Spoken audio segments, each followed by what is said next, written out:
IVM। नमस्कार, smartphone nation में आपका स्वागत है। ये पॉडकास्ट हिंदी और तमिल में उपलब्ध है।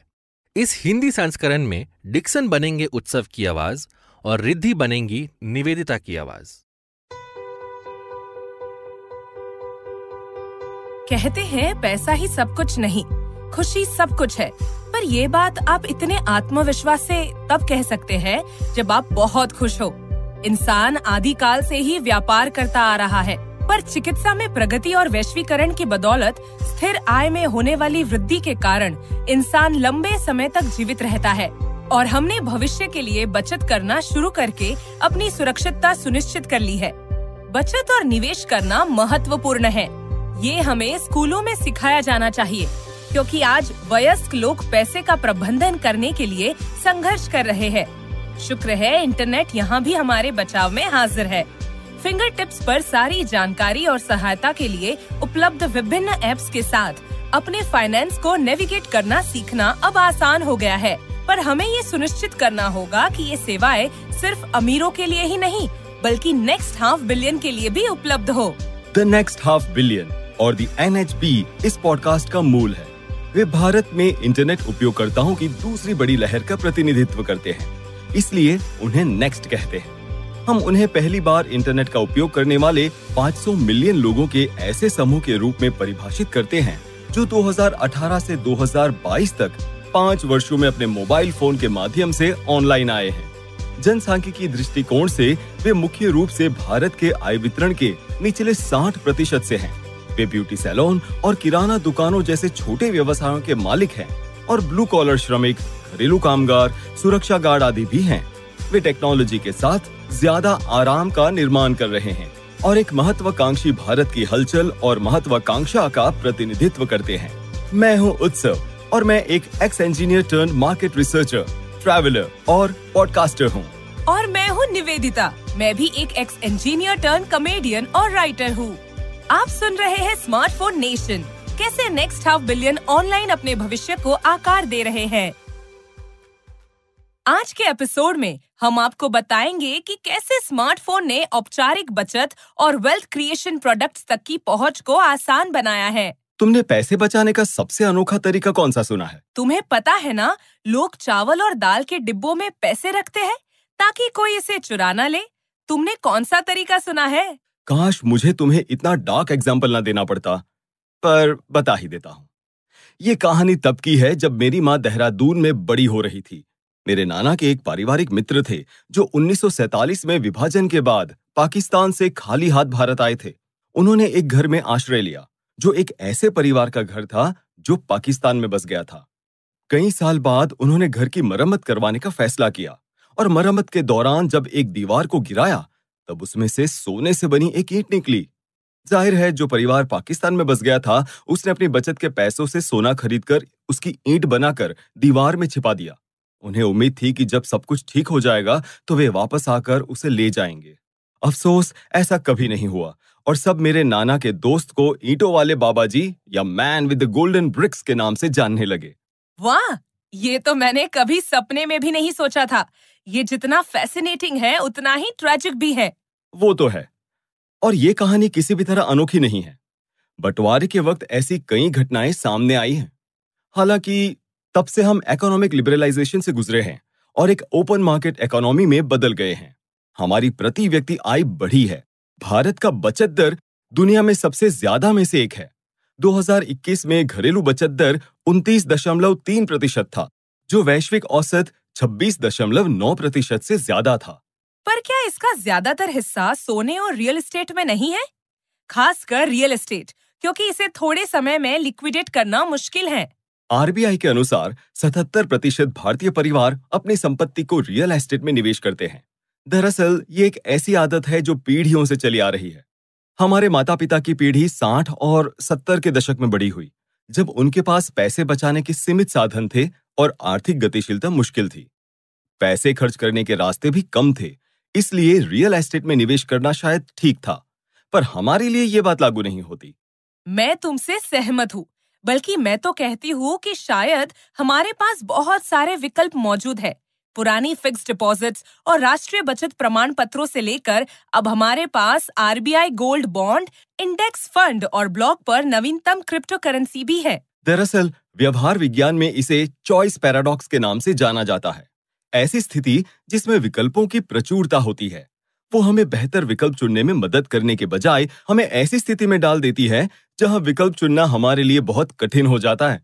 नेक्स्ट हाफ बिलियन पर फोकस करने वाली impact investment firm Omidyar network India की निवेशक ट्रेसा मैथ्यू इस बारे में बात कर रही हैं।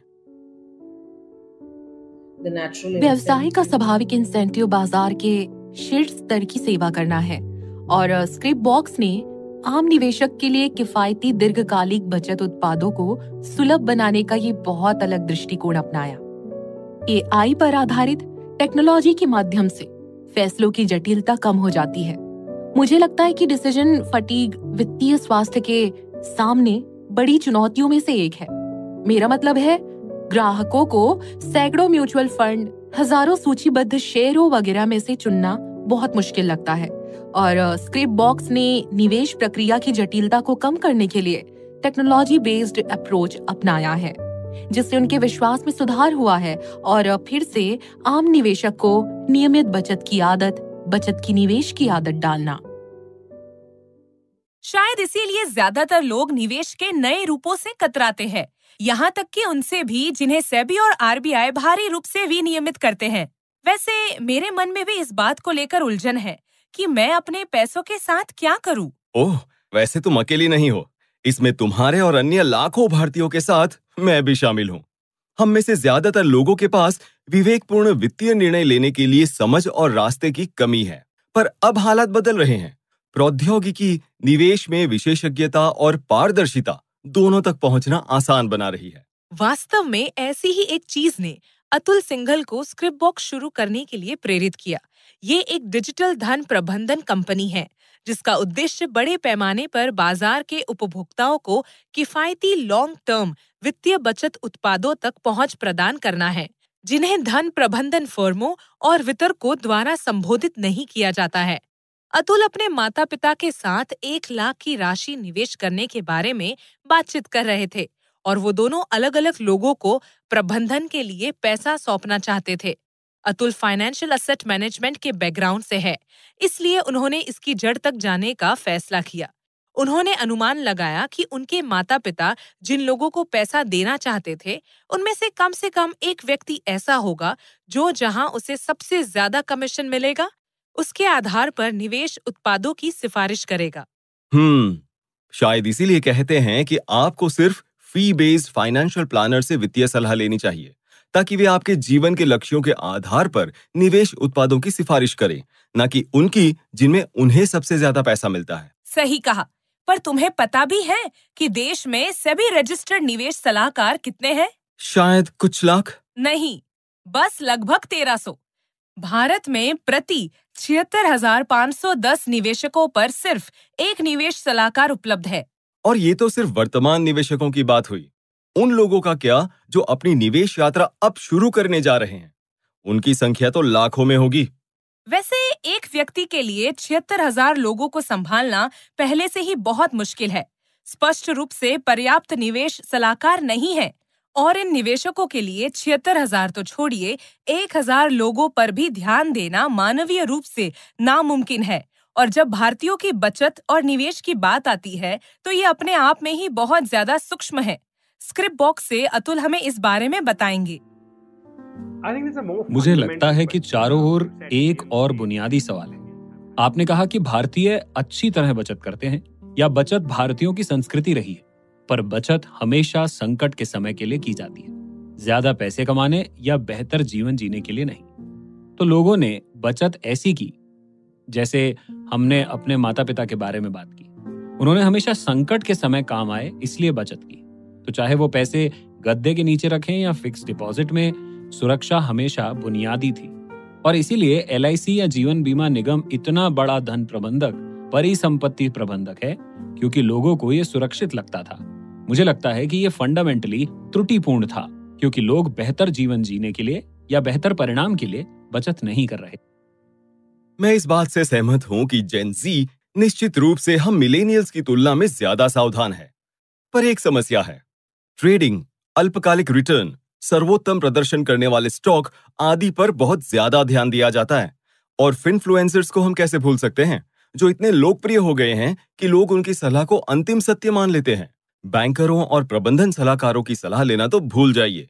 यहाँ तक कि फिटनेस और ब्यूटी इन्फ्लुएंसर्स भी बिना किसी जांच के इस पर सलाह दे रहे हैं। ये वास्तव में एक समस्या है और हम सभी जानते हैं कि धन का निर्माण करने के लिए सिर्फ दीर्घकालिक निवेश ही विश्वसनीय रिटर्न देता है। अतुल भी इसी बारे में बात कर रहे थे, लक्ष्य आधारित निवेश।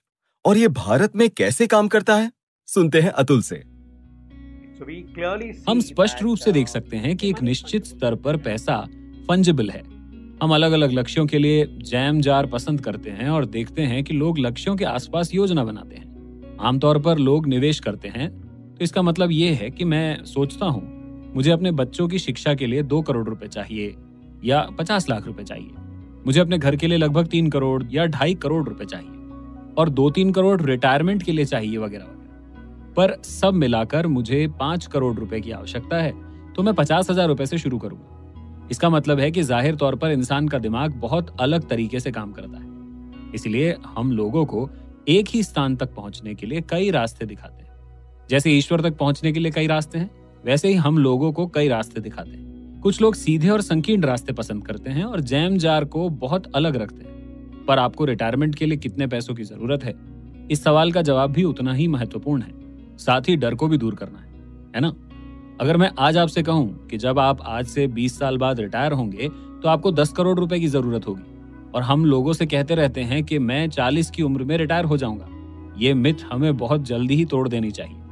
आज लोग 90-95 साल तक जीते हैं। मेरा मतलब है कि हमारे माता पिता 80, 82, 85 साल तक जी रहे हैं। उम्मीद है उनकी उम्र और बढ़ जाए। आप ये उम्मीद नहीं कर सकते कि आप 20 से 40 की उम्र के बीच 20 साल तक काम करेंगे और फिर उन पैसों का इस्तेमाल अगले 50 साल तक करते रहेंगे। ऐसा नहीं होता।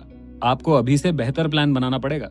तो उस परिप्रेक्ष्य से, उस मात्रा से डर को दूर करना है। यहाँ तक कि अगर मैं आपको एक नंबर बताता हूँ, मतलब आपको 10 करोड़ रुपए तक पहुंचना है, क्योंकि जीवन भर के खर्च के लिए सिर्फ 50,000 रुपए प्रतिमाह का निवेश करने पर अब से 30 साल बाद आप वहां पहुंच जाएंगे। इसकी शुरुआत जल्दी होनी चाहिए। जैसा कि आपने कहा, निवेशित रहें, निवेश करते रहें।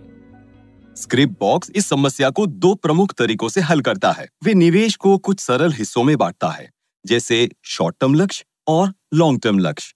लेकिन क्या होगा अगर मुझे नहीं पता कि मेरे शॉर्ट टर्म या लॉन्ग टर्म लक्ष्य क्या है? बाल शिक्षा, रिटायर कॉन्फिडेंट जैसी योजनाओं के बारे में क्या ख्याल है, जो शॉर्ट टर्म और लॉन्ग टर्म जैसे निवेश दृष्टिकोणों की तुलना में कहीं अधिक वास्तविक लगती है। इसके बाद लोग सेक्टर और अपनी जोखिम उठाने की क्षमता के आधार पर कई म्यूचुअल फंड में निवेश कर सकते हैं। हाँ, रिटायर कॉन्फिडेंट लक्ष्य मुझे तो सही लगता है। इसे समझाना बहुत आसान है। मुझे लगता है मैं इस पर भरोसा कर सकती हूँ। पर मुझे कैसे पता चलेगा कि मुझे अपने निवेश पर अच्छा रिटर्न मिल रहा है और मुझे स्विच करना चाहिए ताकि मैं अपने लक्ष्यों को प्राप्त कर सकूं? इसी वजह से यूजर्स को स्क्रिप्ट बॉक्स पसंद है। हमने एकता छाबरिया से बात की, जो बेंगलुरु में रहती हैं। वो भी इस बात से जूझ रही थी कि अपने पैसों का सर्वोत्तम निवेश कैसे किया जाए। एकता हमें बताएंगी कि उन्होंने स्क्रिप्ट बॉक्स को क्यों चुना। मेरी रुचि के स्तर और मेरी मेंटल बैंडविड्थ के हिसाब से मैं उन लोगों की श्रेणी में नहीं आती जो बड़े पैमाने पर खोज करेंगे कि उन्हें अपना पैसा कहाँ निवेश करना चाहिए और किस प्रकार के म्यूचुअल फंडों पर ध्यान देना चाहिए। स्क्रिप्ट बॉक्स ने मेरा काम आसान कर दिया है। मैंने बस अपनी बुनियादी वित्तीय जानकारी डाली और मेरे सामने निवेश योजनाओं का एक पूरा समूह आ गया जो मेरे लिए उपयोगी होगा। और मुझे स्क्रिप्ट बॉक्स की यही बात सबसे ज्यादा पसंद है। इससे मुझे स्पष्टता मिलती है कि मैं अपना पैसा कहाँ निवेश कर सकती हूँ। वो अल्पकालिक निवेश होना चाहिए या दीर्घकालिक निवेश होना चाहिए।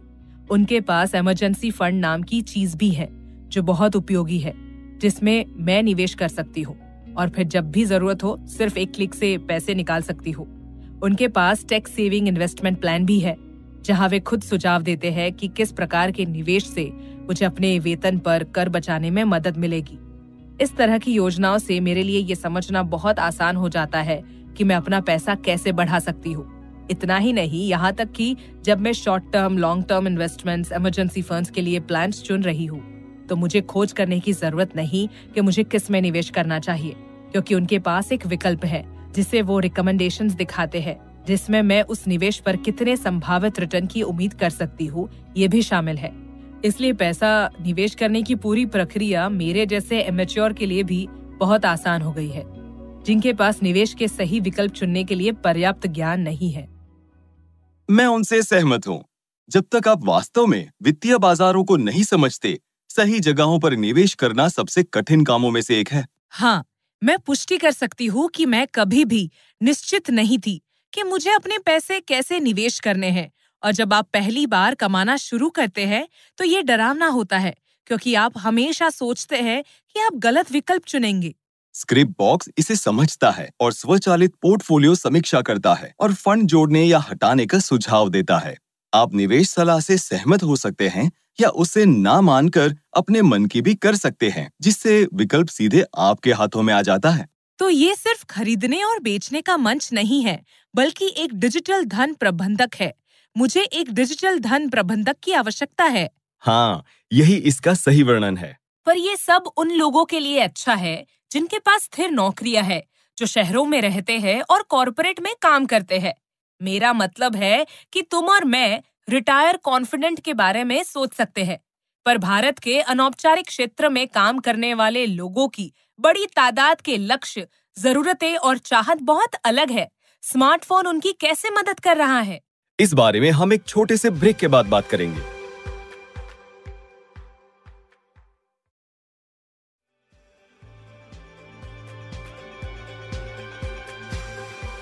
स्मार्टफोन नेशन में आपका एक बार फिर स्वागत है। 90% भारतीय भारत के अनौपचारिक क्षेत्र में काम करते हैं और उनमें से 85% सेल्फ एम्प्लॉयड हैं।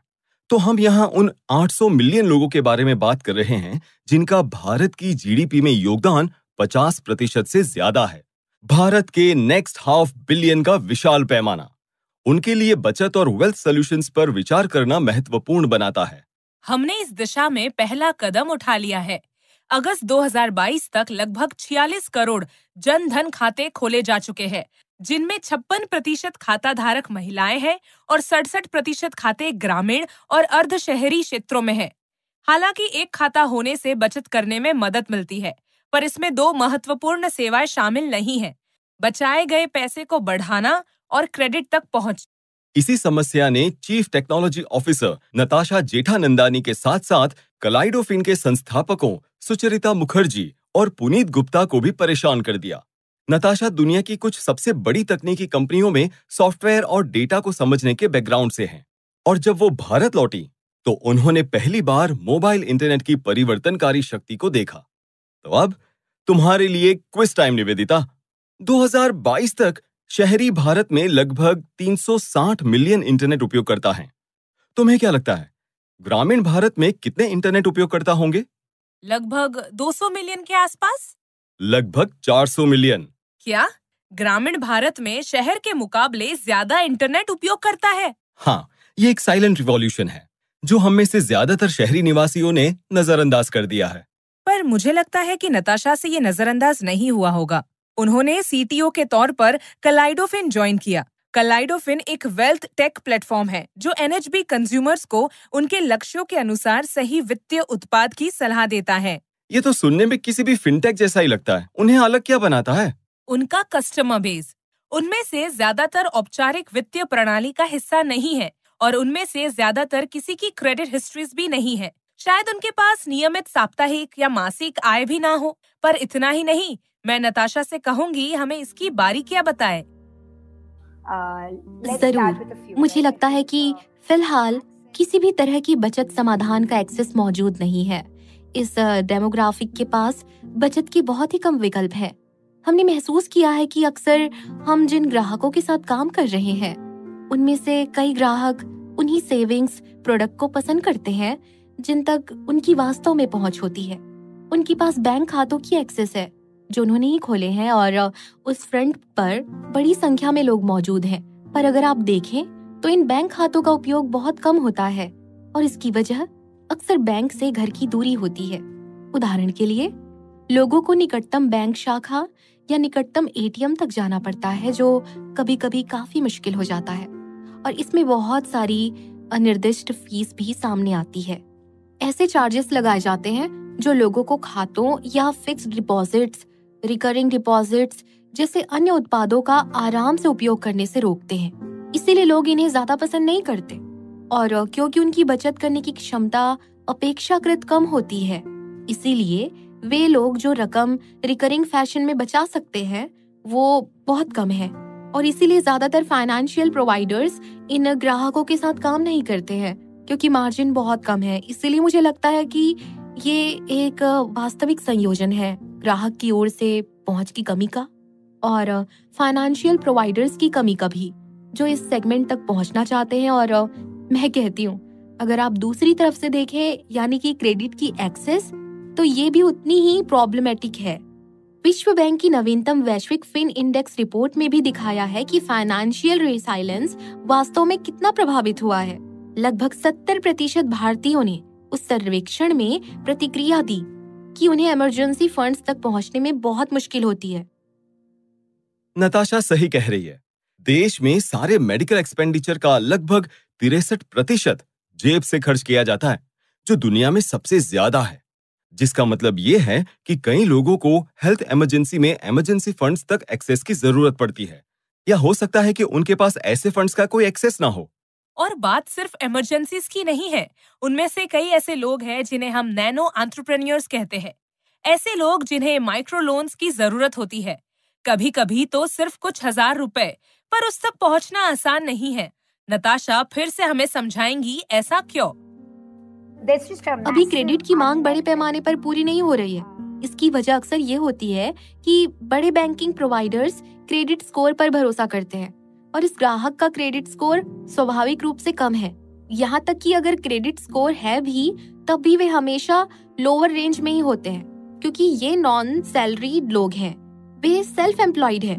उनमें से कई टैक्स नहीं दे रहे हैं, इसलिए नहीं कि वो टैक्स देना नहीं चाहते हैं, बल्कि इसलिए कि वे उन श्रेणियों में नहीं आते हैं। वे लोअर इनकम सेगमेंट्स में हैं, और ये सब उनके लिए सही प्रकार के सही उत्पादों का क्रेडिट प्राप्त करना बहुत कठिन बना देता है। तो कलाइडोफिन इसे कैसे हल करता है?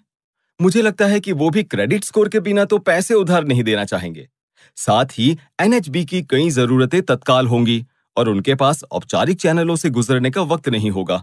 ओह, और भी कई समस्याएं हैं। वित्तीय समाधानों के बारे में पता लगाने के लिए उन्हें एक दिन की छुट्टी लेनी होगी, जिसका मतलब है कि उन्हें एक दिन की मजदूरी भी गंवानी पड़ेगी। उन्हें औपचारिक संस्थानों में ज्यादा भरोसा भी नहीं है, क्योंकि उनके जानने वाले लगभग किसी भी इंसान ने उनका उपयोग नहीं किया होगा, क्योंकि एनएचबी के लोग आम तौर पर सोना खरीदते हैं या चिट फंड में निवेश करते हैं। निवेदिता, तुम बस समस्याओं का अंबार लगा रही हो। ये भी बताओ कि कलाइडोफिन इसे हल करने के लिए क्या कर रहा है? तो ग्राहक जो दृष्टिकोण अपनाते हैं, उसका स्टार्टिंग पॉइंट स्क्रिप्ट बॉक्स का उपयोग करने वालों जैसा ही होता है। ये लक्ष्य आधारित निवेश है।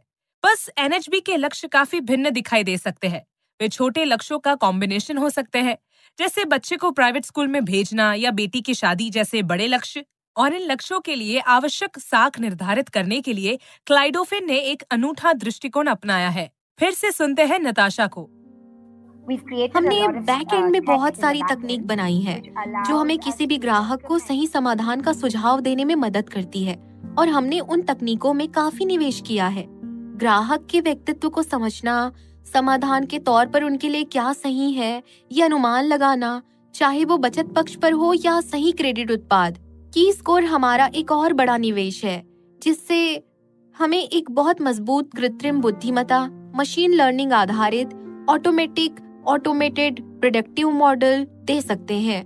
इसका उपयोग इन ग्राहकों को अंडरराइट करने के लिए किया जा सकता है, और हम उन चुनौतियों से लड़ सकते हैं जो आज क्रेडिट स्कोर द्वारा प्रदान की जाने वाली जानकारी की कमी से उत्पन्न होती है। हम कविता नाम की हमारी एक ग्राहक का उदाहरण लेते हैं, जो हमारी सबसे पुरानी ग्राहकों में से एक है। वो इलाहाबाद के बाहरी इलाकों में रहती हैं। वो एक छोटी सी दुकान में वेफर्स, पानी की बोतलें, सॉफ्ट ड्रिंक्स जैसी किराना सामग्री बेचती हैं, और अपने डिस्ट्रीब्यूटर स्टडी के साथ कोऑर्डिनेट करने के लिए वो स्मार्टफोन का उपयोग करती हैं। वो और किसी तरह की वित्तीय लेन देन के लिए अपने फोन का उपयोग नहीं करती। वो व्हाट्सएप, यूट्यूब का इस्तेमाल करती हैं।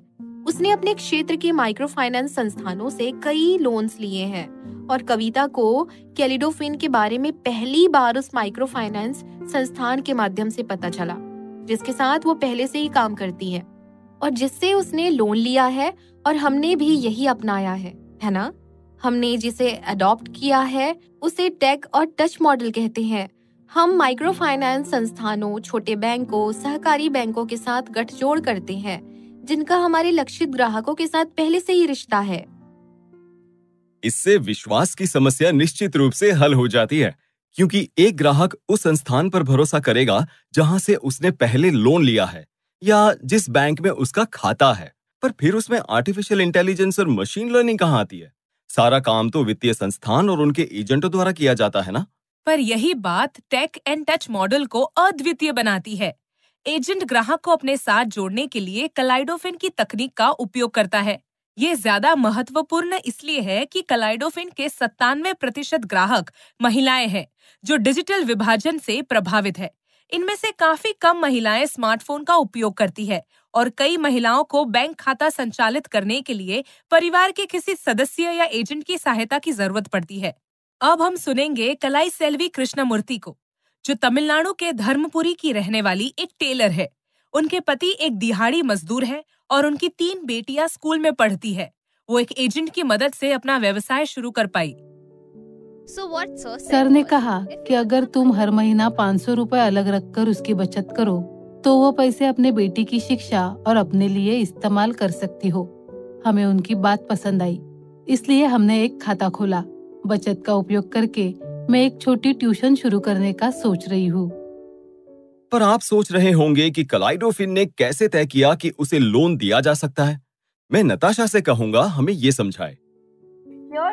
यहाँ पर मैं सिर्फ एक बात कहना चाहूंगी। हम ये परिभाषित करने का प्रयास करते हैं कि हम उसके लिए डिजिटल आत्मविश्वास कैसे पैदा कर सकते हैं ताकि वो वास्तव में हमारे साथ आत्मविश्वास से लेन देन कर सके, चाहे वो वॉइस बेस्ड चैनल्स के माध्यम से हो या उसी स्मार्टफोन के माध्यम से जिसका इस्तेमाल वो अन्य कामों के लिए करती हैं।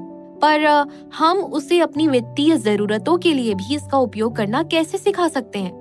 हम ग्राहक के साथ सही संचार में निवेश करते हैं। मैंने गोल ओरिएंटेड अप्रोच का उल्लेख किया।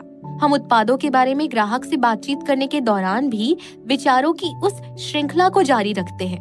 आपने गोल के साथ शुरुआत की, आपके अन्य गोल्स भी हैं जिन्हें इस बात से जोड़ा जा सकता है कि आप उन लक्ष्यों को कैसे प्राप्त करते हैं। हम सर्विसेज को बंडल करते हैं, हम इसे की कैश के रूप में देते हैं। हमारे ग्राहक हमें वैसे ही देखते हैं जैसे कि बचत या क्रेडिट के साथ साथ इंश्योरेंस का एक बंडल हो गया। और इसीलिए ग्राहकों को कई चीजों के बारे में कॉग्निटिवली सोचने की जरूरत नहीं है। इसे एक सीमलेस वन स्टॉप प्रोसेस के रूप में पेश किया जाता है। इसीलिए जब वो ब्रांड पर भरोसा करते हैं और ब्रांड की रिस्पेक्ट करने लगते हैं और फ्लेक्सिबिलिटी की वैल्यू करते हैं और ब्रांड्स के उत्पादों को महत्व देते हैं, तो ये उन्हें अन्य समाधान चुनने के विकल्प देता है। भले ही उसने शुरुआत बचत से की हो, पर वो क्रेडिट ऑफरिंग का विकल्प चुन सकती है, या उसने हमारे प्लेटफॉर्म पर मिलने वाले लोन से शुरुआत की हो, पर फिर वो अतिरिक्त रूप से बचत करना भी शुरू कर सकती है। अब मुझे समझ आया कि ट्रस्ट एंड टेक का समाधान कैसे किया जा रहा है, और मैं ये भी देख सकता हूँ कि की स्कोर कैसे बनाया जा सकता है। ग्राहकों की पिछली बचत और क्रेडिट हिस्ट्री क्रेडिट स्कोर बनाने में महत्वपूर्ण इनपुट बन जाएंगे।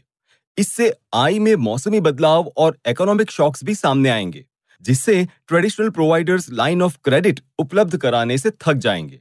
मैं नताशा से कहूंगा इस बात पर और प्रकाश डालें।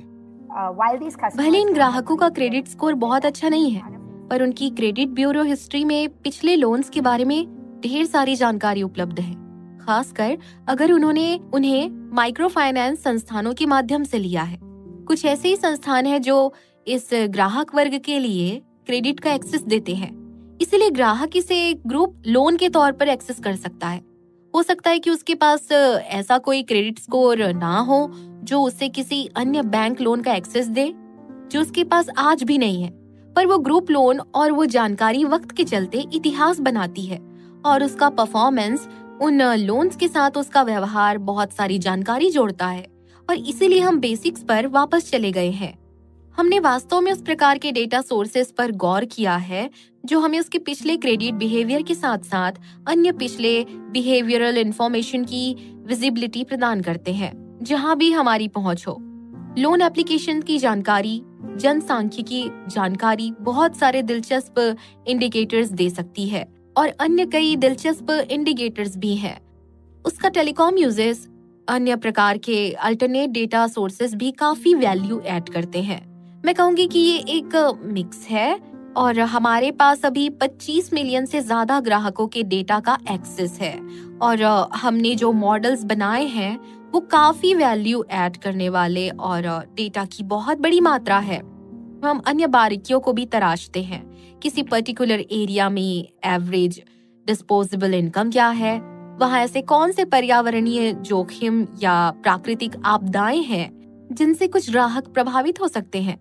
इस तरह की एडिशनल डेटा साइंस वैल्यू हमें विभिन्न प्रकार के जोखिम और खासकर पर्यावरणीय या भौगोलिक जोखिम का भी अनुमान लगाने में मदद करती है। इन्हीं कारणों से ट्रीजा मैथ्यू ने कलाइडोफिन में निवेश करने का फैसला किया। हाँ, तो कैलिडोफिन एक ऐसा मंच है जिसने ये फुल सर्विस अप्रोच अपनाया है। उनकी थीसिस ये थी कि जब सेविंग्स से लेकर इंश्योरेंस और क्रेडिट की और फाइनेंशियल सर्विसेज की बात आती है तो NHB के अंदर का इनफॉर्मल सेगमेंट सबसे ज्यादा वंचित है और उन्होंने सेविंग्स फर्स्ट अप्रोच के साथ प्रवेश किया। और आपने सही कहा, ये सब NHB और खासकर इनफॉर्मल सेगमेंट के लिए बहुत कॉम्प्लेक्स है। और जहां तक क्रेडिट का सवाल है, आज बड़े पैमाने पर माइक्रो फाइनेंस संस्थानों द्वारा सेवा प्रदान की जाती है, तो फिर वे लाइफ गोल्स के साथ एक दृष्टिकोण अपनाते हैं जहां आप सहमत होंगे कि म्यूचुअल फंड वगैरह बहुत जटिल है। इसीलिए वे मूल रूप से इन 2-3 उत्पादों को विकसित करते हैं जो लाइफ गोल्स पर आधारित है, जैसे कि बच्चों की शिक्षा, घर की मरम्मत वगैरह, जो इसे ग्राहक के लिए सबसे ज्यादा भरोसेमंद बनाता है और उन्हें नियमित बचत की आदत डालता है। तो इस प्रकार सेविंग्स साइड को क्रेडिट स्टैंड पॉइंट से संबोधित किया गया। ऐतिहासिक रूप से इस अनौपचारिक खंड यानी कि NHB के निचले छोर को माइक्रो फाइनेंस संस्थानों द्वारा सेवा प्रदान की जाती है, जहां क्रेडिट को व्यक्तिगत रूप से अंडरराइट नहीं किया जाता। इसे डेटा का उपयोग करके अंडरराइट नहीं किया जाता, पर ये जॉइंट लायबिलिटी ग्रुप मॉडल के साथ काम करता है, जहां ये सिद्ध हो चुका है कि चूंकि लोग पूरे ग्रुप की जॉइंट लायबिलिटी ले रहे हैं, इसीलिए कलेक्शन एफिशिएंसीज 99% जितनी ऊंची है। ये कितने आश्चर्य की बात है कि इतनी जटिल समस्या को विभाजित करके और हर कदम पर सोच समझकर हल करने से इतना बड़ा परिवर्तन आ सकता है। वो तो है। और एक महिला के जीवन में स्मार्टफोन लाने का सरल कार्य घटनाओं की इस पूरी श्रृंखला को सक्षम बनाता है। स्मार्टफोन नेशन से जुड़ने के लिए धन्यवाद। मैं उत्सव हूँ और मैं निवेदिता हूँ। ये था स्मार्टफोन नेशन। अगले सप्ताह एक और कहानी के लिए जुड़े कि कैसे नेक्स्ट हाफ बिलियन लोग ऑनलाइन अपना भविष्य संवार रहे हैं। अगर आपको हमारा शो पसंद आया तो स्मार्टफोन नेशन यूट्यूब चैनल को सब्सक्राइब करें। इसके अलावा स्पॉटिफाई, एप्पल पॉडकास्ट या जहां भी आप अपने पॉडकास्ट सुनते हैं वहां हमें रेट और रिव्यू करना ना भूलें। इस एपिसोड को अपने दोस्तों के साथ शेयर करें ताकि हम ज्यादा से ज्यादा लोगों तक पहुंच सकें। आप IVM पॉडकास्ट पर या जहां भी आपको अपना पॉडकास्ट मिलता है वहां स्मार्टफोन नेशन को सुन और सब्सक्राइब कर सकते हैं। यह पॉडकास्ट हिंदी और तमिल में भी उपलब्ध है। इस सीजन को संभव बनाने के लिए ओमिडियर नेटवर्क इंडिया का विशेष धन्यवाद। यह जानने के लिए कि ONI कैसे साहसी और उद्देश्य संचालित उद्यमियों के साथ साझेदारी करके भारत के अगले आधे अरब लोगों के जीवन को बेहतर बनाने के लिए काम कर रहा है, omidiyarnetwork.in पर जाएं। हमें बताएं कि आप शो के बारे में क्या सोचते हैं। आप हमारे मेजबानों को ट्विटर और इंस्टाग्राम पर देख सकते हैं। उत्सव को इंस्टाग्राम ID @YVTravel42 पर देखा जा सकता है। आप निवेदिता को इंस्टाग्राम ID @niv.prakasam पर संपर्क कर सकते हैं। आप IVM को ट्विटर, फेसबुक और इंस्टाग्राम पर @IVM Podcasts पर फॉलो कर सकते हैं।